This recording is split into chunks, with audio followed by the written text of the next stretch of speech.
এই বয়সে এসেও কারোটা খেতে দেখলেই তার খেতে ইচ্ছে করে বাচ্চাদের মতো। এটা কোনো কথা? যাই হোক, খেতে যখন চাইছে তখন তো বানাতেই হবে, তাই ঘরের চাল দিয়েই বানিয়ে ফেলবো বরিশালের ঐতিহ্যবাহী খাবার বিস্কিট। হ্যালো এভরিওয়ান, আসসালামু আলাইকুম। কি অবস্থা সবার? সবাই কেমন আছেন? আমি তো আলহামদুলিল্লাহ ভালো। নতুন আরো একটি ভিডিও দেখার জন্য সবাইকে ওয়েলকাম জানাচ্ছি। ফেসবুকে আঙ্কেল টাইপের একটা লোকের ভিডিও আমার খুব ভালো লাগে, সে রান্না বান্নার ভিডিও শেয়ার করে, তো তার ভিডিওই আমিও দেখতেছিলাম। কাল হঠাৎ দুপুরের সময় দেখা মাত্রই বর বলল, তাড়াতাড়ি আমরাও বিস্কিট খাই, বানিয়ে ফেলো।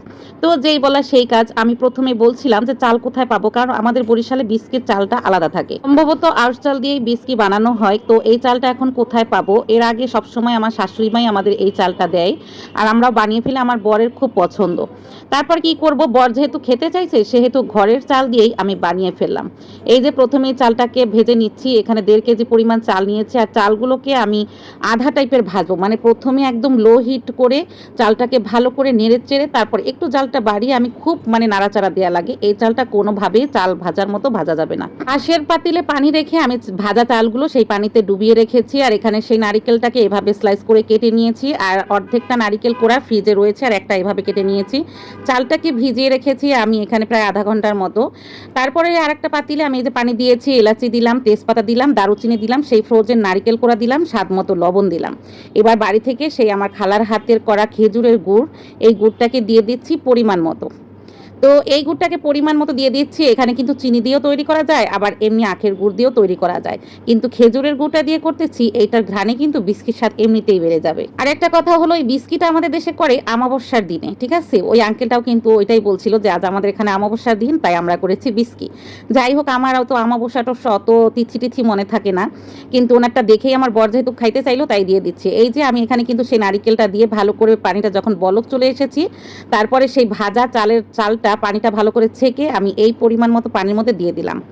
তো এবার ঢাকনা চাপা দিয়ে এটাকে সিদ্ধ করে নেব। এই যে 5-10 মিনিট পরে আমার এই চালটা কিন্তু ফুলে উঠেছে। এখনও কিন্তু ফুলেনি, এই চালটা কিন্তু আরও ভালো করে ফুলবে। আমরা যেরকমের পোলাও রান্না করি না, ঠিক ওরকমই কিছুটা।